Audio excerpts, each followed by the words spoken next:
नमस्कार दोस्तों, स्वागत है आप सभी का हमारी इस यूट्यूब चैनल पंडिताइन चाची में।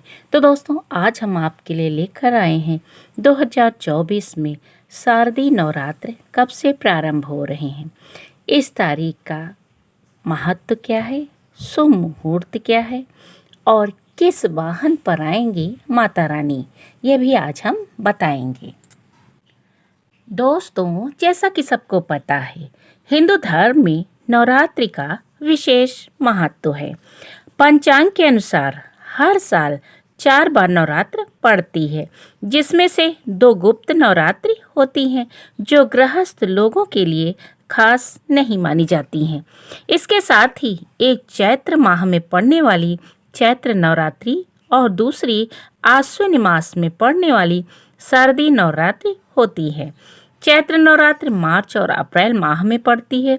वहीं शारदीय नवरात्रि की बात करें तो इस साल अक्टूबर माह में ये पड़ रही है। शारदीय नवरात्रि के दौरान माँ दुर्गा के 9 स्वरूपों की पूजा की जाती है। तो दोस्तों, अब हम बताएंगे तिथि, महत्व और शुभ मुहूर्त।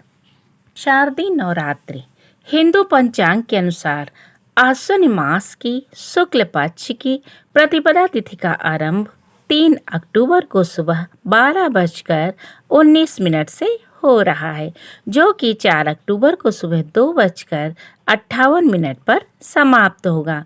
तो दोस्तों, ऐसे में उदया तिथि के हिसाब से शारदीय नवरात्रि 3 अक्टूबर 2024 गुरुवार से आरंभ हो रहा है और इसका समापन 12 अक्टूबर 2024 शनिवार को हो रहा है।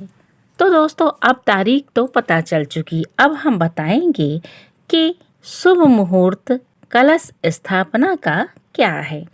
हिंदू पंचांग के अनुसार नवरात्रि के पहले दिन मां शैलपुत्री की पूजा करने के साथ साथ कलश स्थापना का भी विधान है। 3 अक्टूबर को सुबह 6:19 से लेकर 7:23 पर शुभ मुहूर्त रहेगा। इसके साथ ही अभिजीत मुहूर्त 11:52 से लेकर 12:40 पर होगा। शारदीय नवरात्रि आदिशक्ति माँ दुर्गा के 9 रूपों को समर्पित है। इस 9 दिनों में देवी दुर्गा के 9 रूपों की पूजा की जाती है। श्राद्ध के आखिरी दिन शाम से नवरात्र की तैयारियां शुरू होने लगती हैं।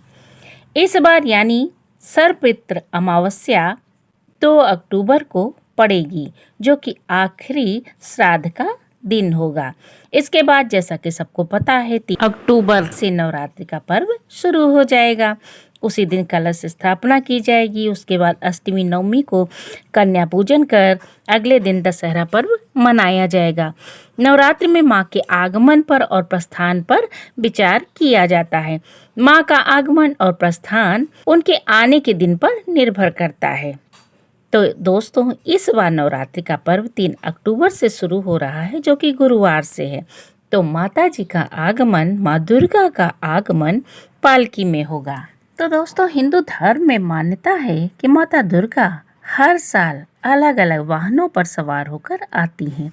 वे जिस वाहन पर सवार होकर आती हैं, उसका देश दुनिया पर शुभ या अशुभ प्रभाव पड़ता है। तो दोस्तों, जैसा कि हमने बताया कि इस साल शारदीय नवरात्रि पर माँ दुर्गा डोली यानी पालकी पर सवार होकर आएंगी। धार्मिक ग्रंथों के मुताबिक देवी माँ का डोली पर सवार होकर आना या पालकी पर सवार होकर आना अच्छा नहीं माना गया है। देवी पुराण के अनुसार पालकी पर सवार का संकेत है कि देश में आर्थिक मंदी आ सकती है। प्रकृति अपने रौद्र रूप में जान माल का नुकसान करा सकती है। राजनीति में अव्यवस्था का माहौल बन सकता है। देश दुनिया में महामारी बढ़ने के संकेत भी यह देता है। तो दोस्तों, ये तो था कि माता रानी किस वाहन पर आएंगी। अब हिंदू धर्म में केवल ये मान्यता नहीं है कि माता रानी के आने की सवारी क्या है और उसका देश दुनिया पर क्या असर पड़ता है, बल्कि उनके प्रस्थान यानी जाने की सवारी का भी व्यापक प्रभाव पड़ता है। तो इस साल दोस्तों, माँ दुर्गा चरणायुध पर वापस जा रही हैं, यानी बड़े पंजे वाले मुर्गे को चरणायुध कहा जाता है। इस सवारी यानी मुर्गे पर देवी माता का जाना अशुभ माना गया है। ऐसी स्थिति में लोगों में आपस में कलह बढ़ेगा, तबाही की स्थिति रह सकती है। कहते हैं माता के मुर्गे पर वापस जाने से लोगों के कष्ट में वृद्धि होती है। लोग कई प्रकार के रोगों से परेशान हो सकते हैं। तो दोस्तों, कैसी लगी जानकारी? अगर पसंद आई हो तो हमारे चैनल पंडिताइन चाची को लाइक, शेयर, सब्सक्राइब करना ना भूलें। बोलो दुर्गा मैया की जय हो।